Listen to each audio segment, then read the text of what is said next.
Right, is that on now? Excellent. Okay, let's pray. Father, we thank you for the gift of the gospel, and we pray for us throughout this week as we seek to understand it and proclaim it more effectively. Amen. Well, it's my very great pleasure to be with you throughout this week.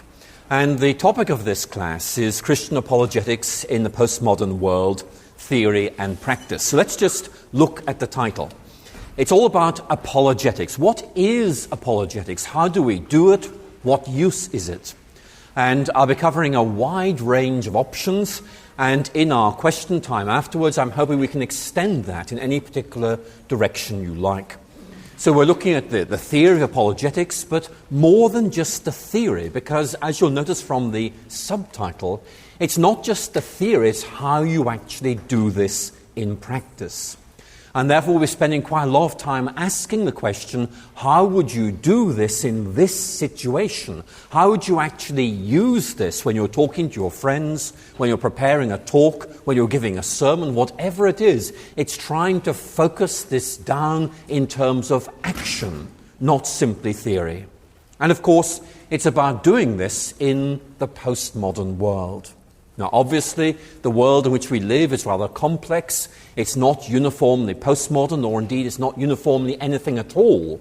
But there are new issues that have arisen as a result of the postmodern agenda, and therefore it's very important that you have a very good idea as to what those issues are and what you can say and do in response. And I think the objectives I want to set before you are that I hope this will encourage you, I hope it will give you a new sense of confidence, and I hope it will give you lots of ideas about how you could explain and commend the Christian faith in an increasingly complex environment. So what is happening in this course? Well, what is happening is exactly what you have on the course description. I think it's always a good thing. And so today we're going to begin by simply asking that question. What is apologetics?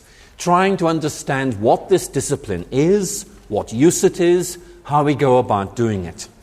And then we'll move on after lunch and we'll look at this question. What is postmodernity?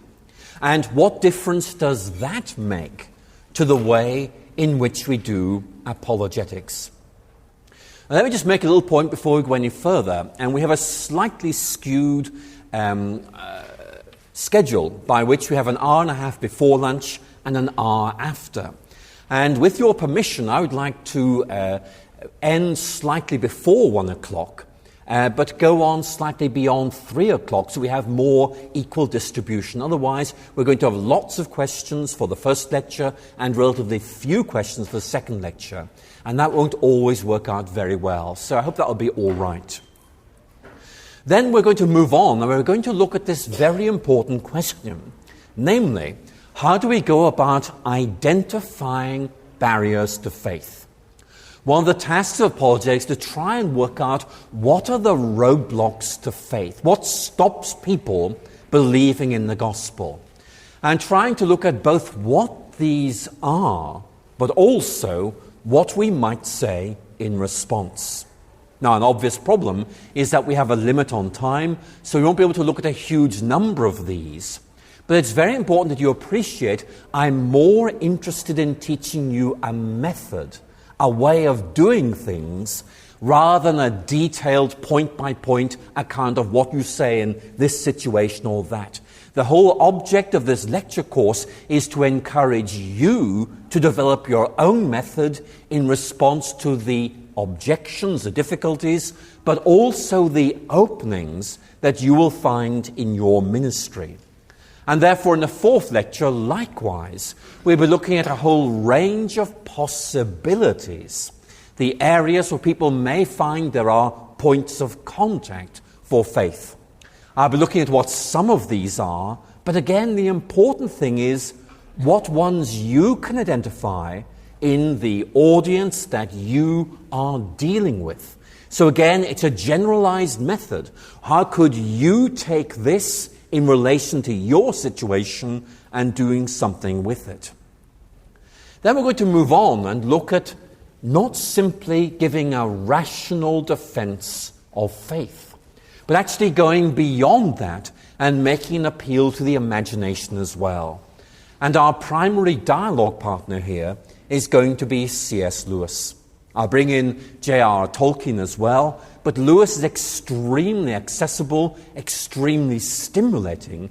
I think you'll find him an extremely interesting person to get involved with. Then we want to move on and look at this whole issue of worldview apologetics.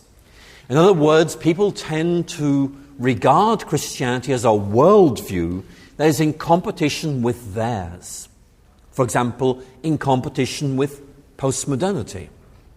I want to introduce you to Francis Schaeffer, who has a very distinctive way of doing apologetics, which I think is extremely accessible, extremely transferable. I hope to be able to persuade you that he has lots of things that we can learn from in doing apologetics. And we'll use Schaeffer in engaging specifically with one worldview, which is atheism. So we look at what atheism is, where it's coming from, and then in beginning to critique it, we're going to use Francis Schaeffer as a dialogue partner. I think you'll find him a very interesting writer for those of you who have yet to discover him. Then we'll move on and we'll look at the whole question of Richard Dawkins and scientific atheism. And I'll be presenting a more accessible version of this on Wednesday night as the public lecture. But for our purposes, we'll be looking at this in more detail, because for many people, science has disproved Christianity, and Richard Dawkins is one of many who have, in effect, shaped that perception. I want to persuade you that a robust response can be given and give you the arguments which you can use in responding to this particular approach. But I want to begin to develop a very significant area of apologetics in relation to postmodern culture. And that is moving beyond argument. Very often we think that argument is the core of Christian apologetics. It may have been once, but it isn't anymore.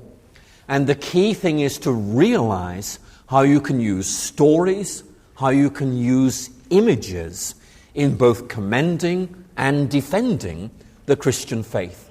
And again, this is one of the areas of this course which is very specifically angled in a postmodern direction. Then in the 9th lecture, we're going to look at something that you need to be aware of. And that is that the audience you address has a very big impact on the way in which you do apologetics. The way in which you commend the gospel for one audience might not work for a different audience. And so one of the skills you have to develop is to work out how you can tailor or customize your presentation for different audiences. And I'll be looking at with the issues, and we'll be using the Acts of the Apostles as a very useful framework to see how this can be done. Then, in the final lecture, we'll look at Christian apologetics as a science and as an art. And we'll be looking at some very practical issues. How you go about preparing an apologetic address. How you go about answering questions after a presentation. This will be a slightly shorter lecture than normal, and the reason for that is to give plenty of time for questions, for sharing, for discussions, because I'm conscious that we have a limit on the time we have available, and I want to make sure that you have plenty of time to ask questions, and on that final occasion, we can take questions on anything that has arisen throughout the course. So we can go right back to lecture 1 if there's anything you want to raise about that. So that is the overview of the course. And now we begin properly by asking, what is apologetics? And a biblical text that is very often used in this context, it's a very good one, is 1 Peter 3, verse 15. Sanctify the Lord Christ in your hearts, being prepared to give an answer to all those who ask you for a reason for the hope that is within you. You might just take a minute to look at that text, because it's very central to much of what we'll be doing throughout this course. Being prepared to give an answer to all those who ask you for a reason for the hope that is within you. And if you want the Greek, there it is. The Greek is interesting because if you look at it, those of you who can read Greek, that word there is apologian, the accusative of apologia. Apologetics comes from that Greek word apologia, being able to give a reason, a defense for the hope that is within you. And you can see that the question that is being anticipated by this is, what's all this about? And that's an extremely important point, because the text in many ways assumes that people are already inclined to ask you questions. And a book by Graham Tomlin is worth noting there, The Provocative Church. He argues that one of the tasks of the church is to provoke people to ask questions about what the Christian gospel is all about. So that helps us orientate ourselves. 1 Peter 3:15, and in many ways it flags up the two core elements of apologetics. As you might expect, there is a negative element. It is about countering objections to the Christian faith. And part of our agenda in this class is going to be identifying what those objections are and formulating responses to those objections. Now, let me make it clear, even at this very early stage, that one audience may have a very different set of objections to another. It will all depend on their history, their intellectual background, a whole series of things.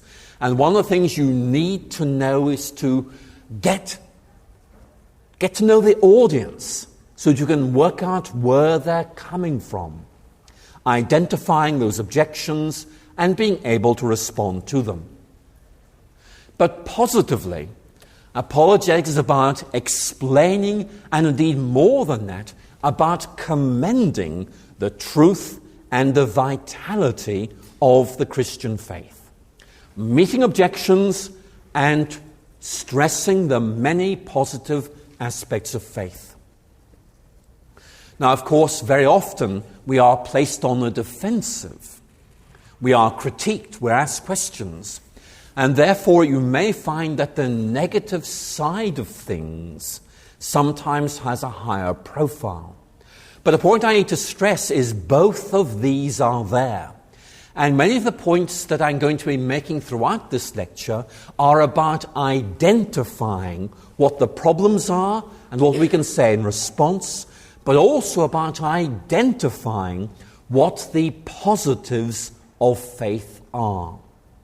If you were given 2 minutes to say what is so great about Christianity, what would you actually say? It's trying to help you to identify what the really significant things are. I want to emphasize the point that we do need to move beyond the idea that apologetics is simply reactive, responding to criticisms and objections. Now, clearly, we must be able to do this. But it's good to be able to set the agenda as well, to try and wrest the initiative away, to be able to set out the attractiveness of the gospel in terms that our culture, that our audience can understand, using media that our culture can access. That's a very important point. You've got to be able to use language, use authorities, use imagery that is going to resonate with the audience you're addressing. And again, audiences vary considerably. You need to know the gospel, you need to know the audience, and then you need to work out how to bridge from the gospel to the audience in a language that they can understand, making it accessible and making it attractive to them.